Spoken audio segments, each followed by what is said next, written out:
Olá, bom dia a todos vocês, sejam todos muito bem-vindos a essa meditação. Hoje, nesta quinta-feira, dia de louvor e adoração eucarística, na 25ª semana do tempo comum, e hoje também é o 37º dia da Quaresma de São Miguel. Estamos quase acabando e festejando o Dia dos Santos Anjos. Então, quero cumprimentar você, acolher você, toda a sua família, suas orações e suas preces. No dia de hoje, o Evangelho nos traz uma leitura que é extremamente esperançosa. É como se mostrasse para nós que o mal se confunde em seus próprios estratagemas, né? Mas o bem é invencível. Às vezes o bem pode ser bem pequeno, como geralmente é, simples e sempre benfazejo, mas diante dele, da sua perfeição, da sua inquebrantabilidade, digamos assim, o mal se vê completamente humilhado, trucidado, acossado, destruído e humilhado, né? Então, diante dessa constatação que é verdadeira, que a gente vai comprovando dia a dia na nossa vida, diante das dificuldades e também diante das alegrias, o nosso coração se pergunta por que mesmo entramos em ansiedade, em preocupação, em medo e em temor, se é evidente que o bem sempre vence, que ele é inquebrantável, que ele é perfeito, que a sua resposta amorosa para tudo resolveu todas as coisas. Por que a gente tem tanto medo que as coisas venham a dar errado quando se tem boa intenção, boa vontade, quando se está unido a Deus, né? Não faria sentido se o testemunho dado por Cristo é de que nem a morte dá a palavra final, né? Então o pecado não deve ser a nossa resolução, o medo e a angústia não deve ser a nossa reação para tudo, a nossa esperança não pode ser assim tão volátil, tão pendente para o que pode dar errado, né? Pois Deus já mostrou que mesmo quando aparentemente as coisas estão dando errado, ou estão insuficientes, ou eu estou parcialmente feliz, ainda assim, né, Deus tira um bem que superabunda, que cresce, que faz fertilizar o nosso coração de uma coisa que nós nem imaginávamos que estava sendo plantada. Sim, pois as grandes, as maiores graças de nossa vida são semeadas justamente em meio às chuvas, às torrentes, às lágrimas. Então, se hoje você está plantando, né? Você está semeando o amor desta palavra, desse evangelho que vai ser dado para você, em meio às lágrimas, saiba que no dia da colheita fará sol, né? E um sol que nos faz esquecer, de fato, o porquê mesmo que o nosso coração se entregava tão facilmente ao desespero.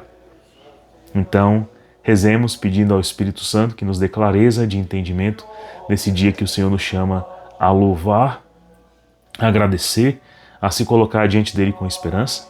E também rezemos esse 37º dia da Quaresma de São Miguel, confiantes nas preces que confiamos a Deus. Estamos reunidos em nome do Pai, do Filho e do Espírito Santo. Amém. Senhor Jesus, aqui estamos na Tua presença e vos pedimos a graça de, confiando em vós, ter o nosso coração sempre resguardado na fé, na esperança e na caridade. Não nos deixe esquecer, Senhor, de consagrar o nosso dia, nosso pensar e agir a vós, e de confiar plenamente todas as coisas a vós, pois contigo tudo é bom. E quando estávamos longe de ti, mesmo que estivéssemos em grandes alegrias, ainda assim experimentávamos um vazio em nosso interior, que nos reclamava da nossa imprudência, da nossa falta de temperança. Dai-nos no dia de hoje, então, Senhor, um coração que desiste da infantilidade de vos abandonar. Por intercessão da Virgem Maria e de São José e de todos os anjos e santos do céu. Ave Maria, cheia de graça, o Senhor é convosco. Bendita sois vós entre as mulheres, bendito é o fruto do vosso ventre, Jesus. Santa Maria, Mãe de Deus, rogai por nós, pecadores, agora e na hora de nossa morte. Amém. Permaneceremos reunidos em nome do Pai, e do Filho e do Espírito Santo. Amém. O evangelho de hoje está em Lucas 9, versículos de 7 a 9. É bem curtinho, mas sua mensagem de fato nos faz resgatados na esperança. Vejam bem, naquele tempo, o tetrarca Herodes ouviu falar de tudo o que estava acontecendo e ficou perplexo, porque alguns diziam que João Batista tinha ressuscitado dos mortos. Outros diziam que Elias tinha aparecido. Outros ainda que um dos antigos profetas tinha ressuscitado. Então Herodes disse: Eu mandei degolar João. Quem é este homem sobre quem ouço falar essas coisas? E procurava ver Jesus. Ao ler esse evangelho, eu lembrei de uma imagem esperançosa da minha infância, que eu acho também que você tem na sua, que é de imaginar os vilões, né? Eu acho legal esses autores infantis, infanto-juvenis, que imaginam os vilões exatamente aqui como o tetrarca Herodes, né? Dessa descendência da família de Herodes que perseguiram tanto, né, o povo de Deus e que também a Cristo, o avô, o pai deste, tinha mandado matar ainda pequeno. Mas, de fato, aqui existe um homem que é como esse vilão das histórias infantis. Se você recordar bem, sei lá, do Gargamel dos Smurfs ou do Coiote que perseguia o Papaléguas, né? Ou do Flajola que perseguia o Piu-Piu. Sei lá, você pode lembrar de qualquer vilão aí. Você vai lembrar do jeito que ele é, né? A mente dele não descansa, não há repouso, não há intervalo e ele está sempre perplexo, né? Quando a sua vítima, quando a bondade, a destreza, a pureza é ameaçada por ele o tempo inteiro, mas ele não consegue, né, vencer. Então, sempre dá aquela imagem do vilão esfregando as mãos, cerrando os olhos, planejando um próximo estratagema para concluir seus planos, e por mais que eles sejam mirabolantes, arquitetados, né? Era legal no desenho quando o projeto do vilão era imenso, tinha planilha, tinha desenho, engenharia, tinha física, tinha tudo ali para poder capturar o herói, mas não conseguia, né? Tudo era frustro e a gente gostava de ver como ele mesmo se dava mal na sua própria armadilha, né? Porque o orgulho precede toda queda.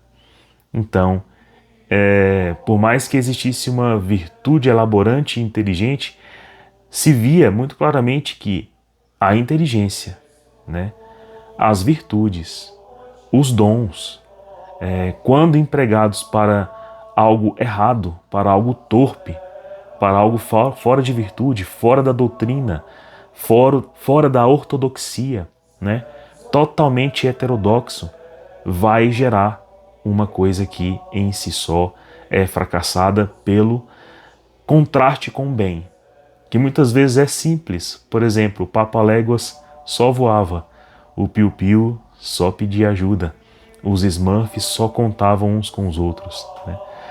E todos os planos dos vilões, do Esqueleto, do Lex Luthor, todas as estratégias, né, mostravam-se frustras, porque o amor muitas vezes nem se explica, a virtude muitas vezes nem se desenha. Ela frustra até mesmo porque ela deseja não combater o mal, mas frear o bem. Desculpa, perdi o fio da meada aqui nos meus devaneios, mas retomando.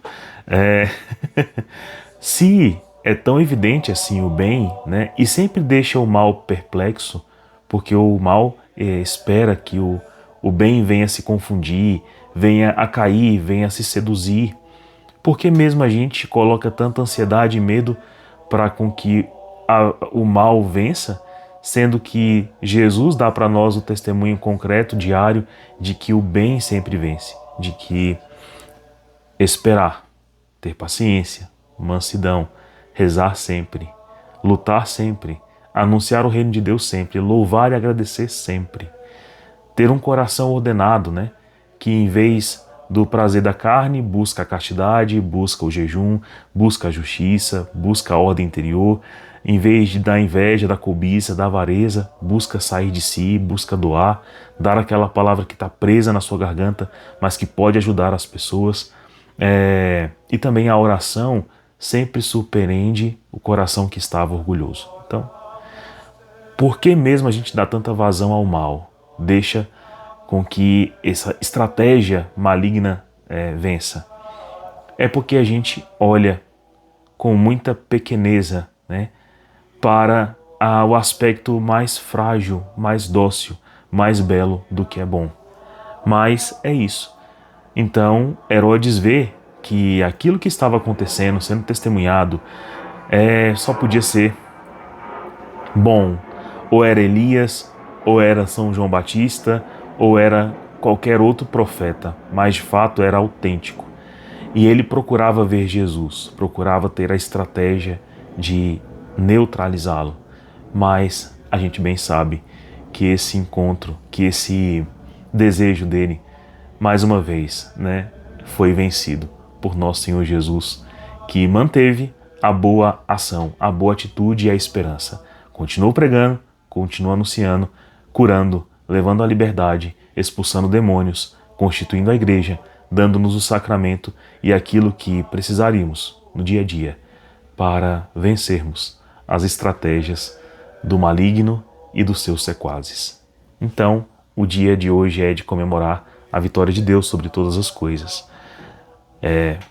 Diante desse espírito, né, consagremos todas as nossas intenções nessa quaresma de São Miguel, pedindo que o Senhor nos resguarde, nos proteja e conduza sempre. Pelo sinal da Santa Cruz, livra-nos Deus nosso Senhor dos nossos inimigos, em nome do Pai, do Filho e do Espírito Santo. Amém. São Miguel Arcanjo, defendei-nos no combate, seja o nosso refúgio contra as maldades e as ciladas do demônio. Ordene de Deus, instantemente o pedimos. E vós, príncipe da milícia celeste, pela virtude divina, precipitai no inferno a Satanás e a todos os espíritos malignos que andam pelo mundo para perderem as almas. Senhor Jesus, santifica-nos por uma bênção sempre nova. Concedei-nos, pela intercessão de São Miguel, essa sabedoria que nos ensina a juntar riquezas no céu e a trocar os bens do tempo presente pelos da eternidade. Vós que viveis e reinais por todos os séculos dos séculos. Amém. Amém, meus irmãos. Tchau, tchau. Fiquem com Deus e até amanhã.